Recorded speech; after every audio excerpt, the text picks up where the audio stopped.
Bonjour tout le monde, dans le cadre du projet de fin d'études, nous avons travaillé sur la Casbah d'Alger. La Casbah qui se situe à l'extrémité ouest de la demi-couronne que forme la baie. Aujourd'hui, notre intérêt se porte sur l'axe périphérique sud de cette Casbah, à savoir le boulevard Vietnam. Pourquoi? Tout d'abord par la charge patrimoniale qui s'y trouve, par la présence de l'architecture civile et défensive, mais aussi par le potentiel paysager tant sur le plan naturel, mais aussi sur le plan urbain. Le balade sur site nous a permis de savoir que la Casbah enferme en elle il y a des savoir-faire ancestraux, mais aussi le témoin de Mahrousa et des éléments architecturaux exceptionnels. Nous citons donc le Théâtre national d'Alger. Nous avons aussi pu déceler un fort potentiel intermodal par la présence des stations de métro, stations de bus, la gare d'Alger, stations de taxi, la gare maritime et un riche réseau piéton. De là, nous nous sommes questionnés sur comment créer un moment de plus sur la métropole en ravivant le potentiel patrimonial existant au sein de la Casbah. Ceci dans le but de métropoliser le site, le redynamiser, initier la culture urbaine, le rendre plus attractif et valoriser le patrimoine local. Pour ce faire, nous avons opté pour la stratégie urbaine post-impose élaborée au sein de l'atelier de M. Swami. Cette stratégie consiste à déterminer les points importants de la CASPA, créer un cheminement thématisé entre ces polarités, inscrire la CASPA dans la démarche tuto qui consiste à désaffecter le port et en créer une balade maritime, initier le dialogue urbain entre CASPA, Sostara, Isli et CASPA Pebblewat en créant des liens transversaux, et enfin création de deux polarités importantes, l'autre, la première sur le point le plus culminant qui est la citadelle qui sera convertie en pôle culturel, et l'autre sur le point le plus bas, l'Amirauté, qui sera un port de plaisance. Et afin de braver la topographie de la Casbah, nous avons donc injecté un téléphérique qui relie le bas et le haut de la ville. Le boulevard Oulid Amdad et son caractère séquentiel a été pensé comme des moments de pause, donc débutant depuis le port de Plaisance jusqu'à en arriver au pôle culturel qui est la citadelle. Les rez-de-chaussée urbains des bâtiments sont réinvestis en commerce, cafés et restaurants, mais aussi les plateformes sont thématisées en espaces de détente et de relaxation. La parcelle, quant à elle, se trouve justement à l'aboutissement de ce boulevard et est bordée au nord par ce dernier et au sud par la rue mécanique de Bercherif. C'est une parcelle pratiquement plate et constate une dénivelée entre 6 et 9 mètres du côté de la rue de Bercherif. La parcelle devra donc répondre aux enjeux de réconcilier les deux tissus, à savoir le tissu du 19e et le tissu de la Casbah, assurer le passage entre ces deux derniers et dynamiser le boulevard Oulid Hamda. Le site est bien desservi en moyens de transport. Nous citons donc les stations de métro, les stations de bus, mais aussi la gare d'Alger et la future ligne de téléphérique projetée par la stratégie. Concernant la thématique et ton usage, je n'ai plus que me questionner sur la place qu'occupe ce domaine sur le plan social, mais aussi dans la ville d'Alger.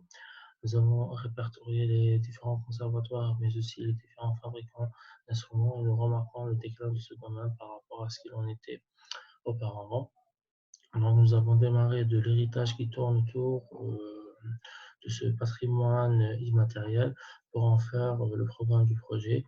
Nous avons donc concilié musique, fabrication d'instruments et couture dans un seul et même équipement qui sera l'école de musique et de couture traditionnelle, et qui aura comme objectif d'assurer la mixité sociale, de préserver le patrimoine, le léguer, promouvoir la culture et d'en faire un moteur de développement économique.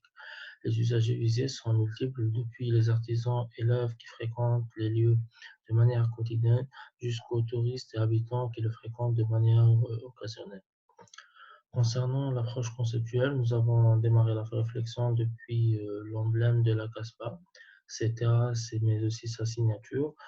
Nous avons voulu joindre la volonté d'immortaliser ces terrasses à la volonté que les usagers ont fait de la parcelle, à savoir un lieu de regroupement, mais aussi un transit entre deux tissus différents. De là est née l'idée de franchir les dénivelés avec des terrasses et plateformes, et un passage urbain qui permet de passer d'un point A à un point B à l'image de la Casbah. Pour ce faire, nous avons donc implanté un premier volume du côté inférieur de la rue de Berchef qui reprend l'alignement, mais aussi qui reprend le gabarit de l'immeuble à côté. Nous avons ajouté un second volume en retrait par rapport au boulevard Walid Amdad qui crée une première terrasse au projet, mais aussi en retrait par rapport à la rue de Berchef qui crée un parvis au projet. Troisièmement, pardon, nous avons matérialisé le passage urbain par l'injection d'escaliers qui ceinturent le volume depuis le boulevard Walid Amdad jusqu'à la rue de Berchef. Après, nous avons imbriqué un premier volume horizontal qui va permettre de remettre à échelle lui-même du côté du boulevard Walid Amdad, mais aussi qui sert de terrasse accessible depuis le côté supérieur de la rue de Berchef. Et dernièrement, nous avons chapeauté le premier volume par un second qui vient cadrer la vue sur le bassin, mais aussi qui vient marquer l'entrée de l'équipement pour obtenir le volume final que voici. Concernant le dispatching, donc le dispatching global a été pensé de manière à attribuer tous les espaces événementiels du côté du boulevard Walid Amdad et dédier tout ce qui est adhérent et personnel aux étages supérieurs. Nous aurons donc au niveau du premier entresol du côté de la rue Sadi un parking accessible et l'entrée des artistes pour rejoindre les loges et la scène. Au niveau du rez-de-chaussée, nous aurons donc l'entité événementielle qui regroupera un café en continuité avec le boulevard Walid Amdad, mais aussi une salle polyvalente pour d'éventuels défilés, un hall d'exposition et un auditorium. Au niveau du R+1, donc c'est le passage urbain, nous aurons donc la bibliothèque au niveau du volume horizontal impliqué, mais aussi en contrebas, nous aurons les studios qui sont positionnés dans un côté semi-enterré. Ceci dans le but de minimiser les coûts d'installation sonore. Au niveau du R+2, nous aurons donc les boutiques en continuité avec la terrasse urbaine et en contrebas, nous aurons l'administration. Plus nous aurons les salles de formation et de cours, plus nous aurons les ateliers, les salles de répétition générale pour instruments, mais aussi les ateliers de fabrication et de confection d'habits. Le foyer est positionné en R+5 qui profite d'une terrasse qui profite d'une vue sur le paysage urbain et naturel. Et nous aurons donc la Tissutech et les studios photo. Et nous avons positionné les ateliers de fabrication au dernier étage. La circulation de l'équipement est assurée par le biais de 3 batteries d'ascenseur. La première qui regroupe l'entité musique, la deuxième qui regroupe les étages au-dessus de la rue de Berchef et la troisième qui regroupe les étages compris entre la rue de Berchef et la rue de Sadi. En cas d'incendie, le projet est muni de 3 circuits d'évacuation qui débouchent sur 3 endroits différents. Le premier qui débouche sur le passage urbain qui regroupe l'entité musique. Le second qui regroupe tous les étages supérieurs de la rue de Berchef et qui sort sur cette dernière. Et le troisième qui regroupe tous les espaces compris entre la rue de Berchef et la rue de Sadi et qui sort sur cette dernière. En vue de garantir une qualité spatiale, nous avons donc, par le biais de Murido, offert un panorama sur la ville du 19e.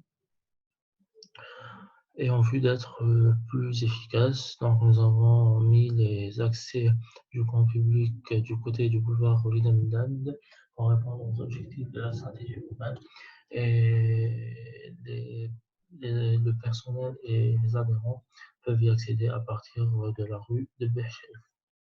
Concernant l'enveloppe, donc nous avons essayé d'envelopper les entités volumétriques du projet pour ne pas rompre avec l'intégrité.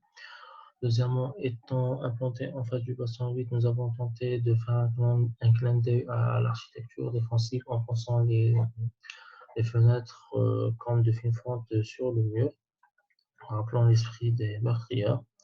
Troisièmement, donc, nous sommes inspirés de l'environnement bâti existant en reprenant la tripartite verticale en la réinterprétant dans notre projet. Au niveau du boulevard Oulid Hamda, nous avons opéré une ouverture sur la paroisse aussi pour maximiser la relation intérieure-extérieure et de capter un maximum de flux. Dernièrement, par le biais du mur rideau, nous avons enfin un panorama dans lequel se dessine le patient vide, mais aussi le tissu de la caspa pour obtenir l'enveloppe finale que voici. Concernant le volet intégration patrimoniale, donc le projet se dresse comme étant un moment de pause en continuité avec la succession des moments de pause présents sur Walid Hamdad, et ceci dans le but de présenter le patrimoine existant sur le site. Et du côté de la thématique, nous avons essayé de redonner vie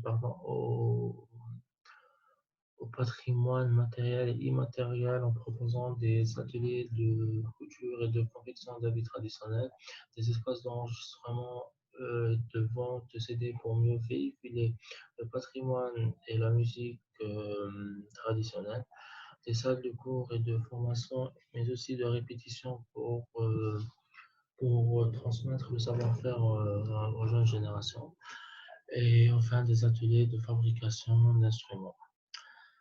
Aussi et surtout le rapport visuel à plusieurs niveaux. Donc, nous avons essayé de pousser l'usager à regarder autour de lui, de lui faire prendre conscience dans quel cadre il effectue ses activités. Donc, le passage urbain cadre la vue sur deux langages architecturaux différents.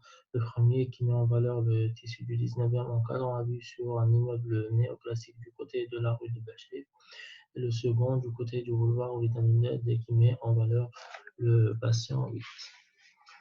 Par l'imbrication des deux volumes horizontaux, nous avons offert une vue du côté supérieur de la rue de Bachelet sur le patient 8, mais aussi sur la Casbah. Et concernant le globe, donc, par le biais des fenêtres rappelant l'esprit des meurtrières, mais aussi par un mur rideau, nous avons essayé de créer cette continuité intérieure et extérieure et de cadrer la vue sur les éléments architecturaux présents sur site. Et je vous remercie pour votre